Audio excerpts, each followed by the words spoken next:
వైఎస్ఆర్ హామీలో ఏమయ్యాయని ప్రశ్నించారు షర్మిల. రాష్ట్ర ప్రజలు తుగ్లక్ పాలన వద్దనుకుంటున్నారని చెప్పారు. లక్షలాది మంది కార్మికులు రోడ్డున పడ్డారని వాపోయారు.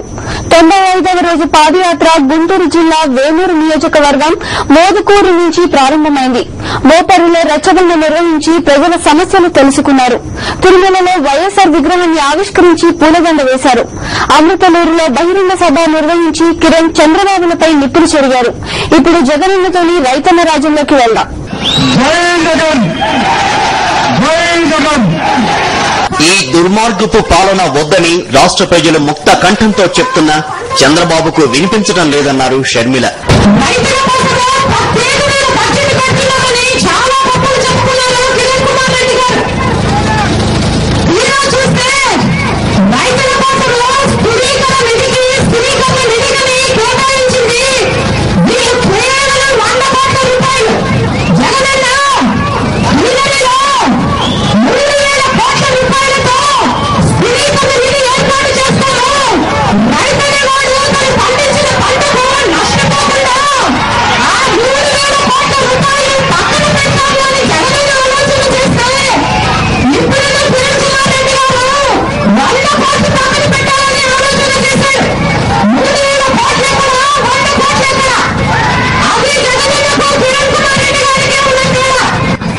పేరుతో 10,000 కోట్లను ప్రజలపై రుద్దేందుకు సర్కారు సిద్దమైందన్నారు.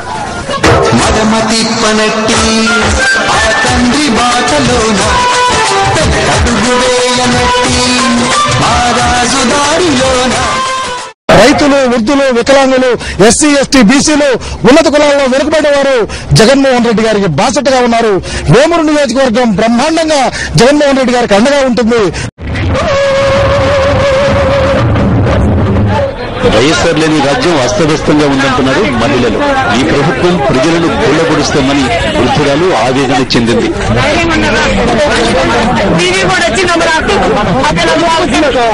రాజశేఖర రెడ్డి గారు మాకు ఎట్లా ఉందో మాకు తెలుసు. ఈ ప్రభుత్వం వచ్చిన తర్వాత మమ్మల్ని అంతా కొండపరుస్తున్నారు.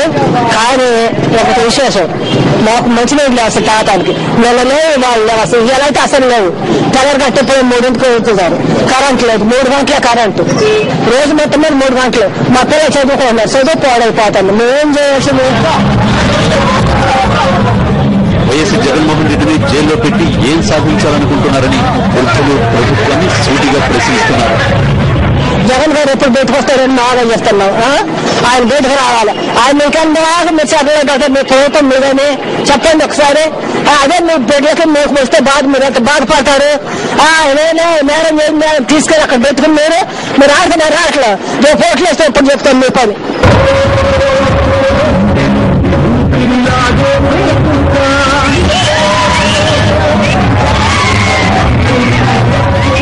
ప్రజలు చెట్లెక్కి పొలాల వెంట పరుగులు తీస్తూ రాజన్న బిడ్డను చూశారు.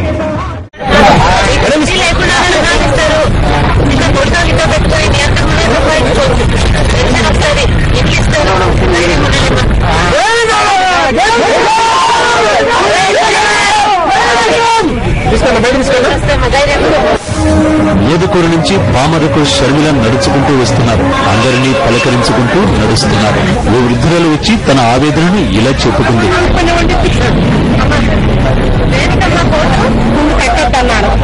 కట్టొద్దంటే కట్ల భర్తలేడమ్మను కట్టొద్దన్నారు. తర్వాత అందరు కలిసి కోర్టు చేశారండి. ఇల్లు పిండి అవి పెట్టుకున్నారు. కారం మరలు పిండి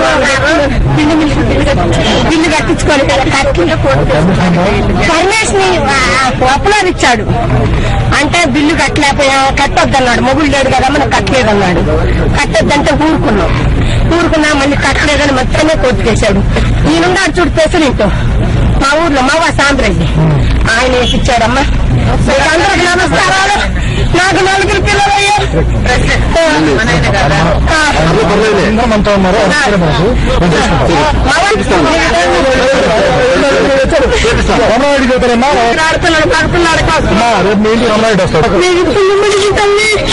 నా పిల్లల్ని బతికించి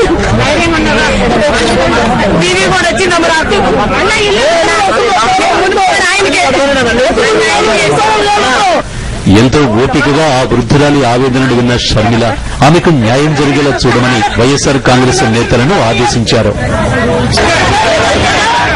వైఎస్ జగన్మోహన్ రెడ్డి ప్రభంజనాన్ని ఆపడం ఎవరితరం కాదంటున్నారు వైఎస్ఆర్ అభిమానులు. రాజశేఖర రెడ్డి గారిని గాని, రాజశేఖర రెడ్డి గారి కుటుంబ సభ్యులను గాని, రాజశేఖర రెడ్డి గారి పేరుని వినిపించకుండా చేయడానికే ఈ రోజు కాంగ్రెస్ గాని తెలుగుదేశం గాని కుట్రబంధున్న క్షమించే పరిస్థితి లేదు.